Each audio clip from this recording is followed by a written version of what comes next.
Hello दोस्तों। आज हम लोग यहाँ पे डिस्कस करने वाले हैं दो इंपॉर्टेंट शेयर के बारे में, जहाँ पर आज दोनों में एक जो है शानदार गेन देखने को मिल रहा है। लेकिन पहले लोग यहाँ पे डिस्कस करते हैं आपको फेडरल बैंक के बारे में। आज के दिन यहाँ पर आपको मोटा मोटी 5% तक, आपको मतलब 4% तक तो यहाँ पे स्टॉक चढ़ते हुए दिखाई दिया ही दिया, लेकिन फिलहाल ये बंद होता है आपको 3.5% बढ़ करके। क्या यहाँ पे वजह जिसके यहाँ पे कारण जो गेन होते हुए दिखाई दिया है, तो पहले हम लोग यहाँ पे इसके बारे समझते हैं, इसके बारे में। उसके बाद फिर हम लोग यहाँ पे आगे इसके बारे में डिस्कस करेंगे कि क्या करना सही रहेगा अभी। तो यहाँ पर आता है Q1 का अपडेट, जहाँ पर आपको बैंक ये बोलती है कि जो हमारा यहाँ पे डिपॉजिट जो ग्रोथ है वो यहाँ पे 20% से बढ़ते हुए दिखाई दे रहा है आपको ईयर के बेसिस से। क्या पूरा यहाँ पे आपको जो एक्चुअल नंबर है हम लोग उसके बारे में एक बार डिस्कस कर लेते हैं। तो इनका यहाँ पे ये बोलना है कि देखो, इसके ठीक पिछले साल जो है ना 2,10,000 करोड़ का था, और इस पर यहाँ पे 2,52,000 करोड़ का देखने को मिल रहा है। मतलब कस्टमर जो डिपॉजिट है वो यहाँ पे इंक्रीज हो रहा है, और ये बेहतरीन है बैंक के लिए, ठीक है। और यही एक मेन वजह जिसके कारण यहाँ पे इतना शानदार गेन देखने को मिल रहा है। उसके बाद देखोगे तो यहाँ पर एक और नंबर आपको आता है जिसे हम लोग बोलते हैं कासा नंबर, मतलब कि current account and saving account. अब ये क्या होता है, देखो बेसिक से यहाँ पे समझो कि कोई भी बैंक यहाँ पे ये चाहता है कि उनके पास, ठीक है, सबसे ज़्यादा यदि कोई यहाँ पे कस्टमर हो वो यहाँ पे करेंट अकाउंट के हो। क्यों? देखो, करेंट अकाउंट में कोई भी इंटरेस्ट बैंक को नहीं देना पड़ता, लेकिन हम लोग जो है करेंट अकाउंट में पैसा तो भाई डालते हैं ना, क्योंकि भाई ये पूरा आपको बिजनेस पर्पस के लिए। अब देखो, सेविंग में कुछ ना कुछ बैंक को देना पड़ता है, जिसके कारण उनका जो मार्जिन होता है वो थोड़ा सा कम हो जाता है। लेकिन वो ये चाहती है कि करेंट अकाउंट जितना ज़्यादा होगा ना उतना ही इनके लिए यहाँ पे बेनिफिट है। तो यहाँ पर आपको जो है 10% से ग्रो करते हुए दिखाई दिया है, जो सबसे खास है। यदि हम लोग इसके बारे में सही से जो डिस्कस करें तो यहाँ पर यदि हम लोग बात करें इसका जो टेक्निकल का, तो मैं बता दूँ कि यहाँ पर जो है इसका RSI जो है वो यहाँ पे 58 पे आपको चलते हुए दिखाई दे रहा है। मतलब एक यहाँ पे मिड रेंज में ये चलते हुए दिखाई दे रहा है, ठीक है। अब देखो, मैंने इसके बारे में ना आपके साथ पिछले साल भी शेयर किया था, अभी ऑलमोस्ट 4 महीने पहले की बात, जब ये मैंने आपको ये शेयर किया था कि भाई इसके बारे में स्टडी करो। क्यों भाई मैंने बताया था? क्योंकि जो इसका NPA है, जो इसका बैड लोन है, वो यहाँ पे लगातार आपको कम होते हुए दिखाई दे रहा है, जो मैं आपके साथ यहाँ पे स्क्रीन भी शेयर कर दूंगा, ठीक है। पहले आप यहाँ पे ये जान लो कि ये बैड लोन यहाँ पे होता क्या है, क्योंकि बात को यदि आप लोग सही से नहीं समझोगे तो फिर आप लोग को यहाँ पे समझ में भी नहीं आएगा। देखो, बैड लोन का सिंपल लॉजिक है कि कोई भी बैंक ये नहीं चाहता कि यदि मैं आपको यहाँ पे लोन दे रहा हूँ तो भाई वो लोन का पैसा मेरा फंसे। यदि फंसेगा तो फिर बैंक का क्या होगा, पैसा कम होगा, और भाई जितना उनका कम पैसा होगा वो उतना ही यहाँ पे लोन नहीं दे पाएगी ना। वो चाहती है कि बैंक के पास अच्छा खासा पैसा हो कि वो यहाँ पे आगे जो है आपको दे और उससे वो यहाँ पे ब्याज कमाए। अब जैसे कि मान लो कि बैंक यहाँ पर आपको 100 रुपये दे रही है, ठीक है। मान लो कि यहाँ पे बैंक आपको जो है 1-1 रुपया या फिर कुछ भी आपको यहाँ पे जो 10-10 रुपया करके वो 10 लोगों को यहाँ पे बांट रही है। तो यहाँ पे ये पॉसिबिलिटी हो सकता है कि शायद उसमें से आपको 1-2% जो लोग हैं ना वो पक्का यहाँ पे पैसा आपको फंसाएंगे, और वही होता है यहाँ पे बैड लोन। बैंक चाहती है कि उसका बैड लोन एकदम कम से कम हो, क्योंकि उसका पैसा ना फंसे।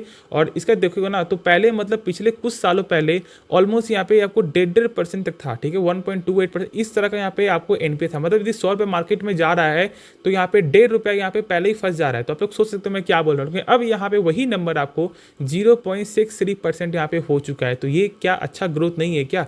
बेहतरीन ग्रोथ में से एक है। अब ये परसेंटेज वैसे आपको लग रहा है कि भाई 0.5%, 0.6% ही यहाँ पे कम हुआ है, लेकिन भाई ये करोड़ों का बात होता है, इसलिए इस बात को सही से समझना।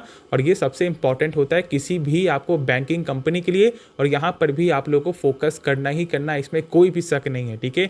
फेडरल बैंक एक शानदार बैंक यहाँ पर है। अब फिलहाल जो जैसा यहाँ पे फंडामेंटल आपको होल्ड कर रहा है, ये पूरा पोटेंशियल यहाँ पर रखता है कि 200 ये स्टॉक जाते हुए दिखाई दे जाए।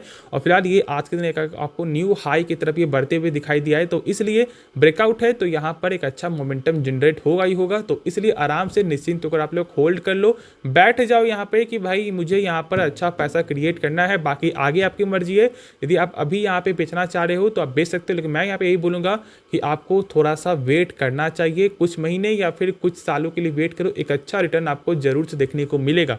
अब उसके बाद जो शेयर है ना उसके बारे में हम लोग यहाँ पे डिस्कस करते हैं, जिसका नाम है आपको अदानी पोर्ट्स। अदानी पोर्ट्स में आज के दिन आपको 2.5% से ज़्यादा का गेन होते हुए दिखाई दिया। अब देखो, मैं बता दूं कि यहाँ पे गेन का वजह आज का क्या है वो तो मुझे यहाँ पे नहीं मालूम चला, लेकिन कल के दिन यहाँ पर इनका आता है जून का सेल्स, मतलब जून का वॉल्यूम यहाँ पे क्या देखने को मिला है, जो कार्गो जो वॉल्यूम है। तो यदि हम लोग यहाँ पे टोटल ग्रोथ को लेकर के मान के चलें तो यहाँ पे मोटा मोटी आपको 12% का आपको कार्गो वॉल्यूम में ग्रोथ देखने को मिला है। 37 मिलियन मीट्रिक टन यहाँ पे दिखाई दे रहा है और साथ साथ यहाँ पे 33% का जो ग्रोथ है वो यहाँ पे कंटेनर सेगमेंट में देखने को मिल रहा है और साथ साथ यहाँ पे 8% आपको जो लिक्विड एंड गैस में देखने को मिल रहा है। ऐसा यहाँ पे आपको ग्रुप का बोलना है। तो मेरे हिसाब से ये एक अच्छा नंबर अभी फिलहाल आपको आते हुए दिखाई दे रहा है और कहीं ना कहीं ये आपको हेल्प भी करते हुए दिखाई देगा फॉर नियर टर्म। और इसके लिए यहाँ पे मोतीलाल ओसवाल ने भी यहाँ पे टारगेट आपके साथ शेयर किया है जो यहाँ पर है 1700 रुपया का और मैंने आपके साथ शुरू से शेयर किया हुआ है। ठीक है, मैंने जब ये गिरावट भी हुआ था आपको 4 जून के दिन उसी भाई मैंने बोला था कि यहाँ पर एक बेस्ट अपॉर्चुनिटी भाई मैंने ही बाय किया है और आज देख लो कि ये स्टॉक आपको 1500 प्लस जाते हुए दिखाई दे रहा है। तो आप लोग जरूर से पेशेंस रखना क्योंकि ये स्टॉक पूरा पोटेंशियल यहाँ पे रखता है कि अभी फिलहाल ये 1600 के पास फिर से जाते हुए दिखाई दे जाए। यदि आपको पैसा कुछ यहाँ पे शॉर्ट टर्म क्रिएट करना है तो यदि आपको यहाँ पे 10% कमाना है 15% कमाना है तो आप लोग बेच करके निकल जाओ, उससे कोई दिक्कत नहीं है। लेकिन पर्पस थोड़ा आपको यहाँ पे थोड़ा शॉर्ट टर्म के लिए या फिर लॉन्ग टर्म के लिए तो कम से कम 25% तो भाई लेकर जरूर से निकलना तो ही यहाँ पे अच्छा माना जाएगा। बाकी यहाँ पे हर कुछ तो भाई मुझे यहाँ पे सही दिखता है, कंपनी का नंबर भी आपको सही आते हुए दिखाई देता है, इसमें कोई शक नहीं है।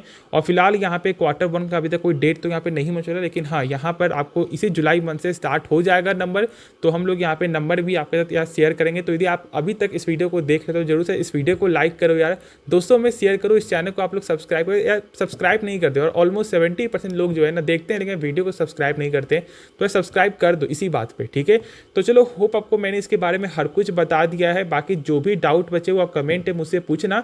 और एक चीज खास बात मैं यहाँ पे क्या दिख रहा जानते हो, जो इसका कर्ज है ना वो फिलहाल आपको पिछले साल के मुकाबले थोड़ा सा कम होते हुए दिखाई दिया है, जहाँ पर 53,000 करोड़ का जो यहाँ पे बोरोइंग था वो यहाँ पे अभी आपको 49,000 करोड़ का देखने को मिल रहा है, मतलब मोटा मोटी 4,000 करोड़ का यहाँ पे कमी देखने को मिल रहा है। और साथ साथ यहाँ पर इसका जो आपको रिजर्व है वो भी यहाँ पे इंक्रीज हो रहा है 7,000 करोड़ से, तो ये मुझे एक अच्छा नंबर देखने को मिल रहा है। ठीक है, तो चलो फिर होप आपको ये वीडियो पसंद आया होगा, आप इस वीडियो को डेफिनेटली लाइक करना है, दोस्तों में शेयर करना है, इस चैनल को आप लोग सब्सक्राइब करना। तो मिलते हैं नेक्स्ट वीडियो में यार, तो तब तक के लिए धन्यवाद।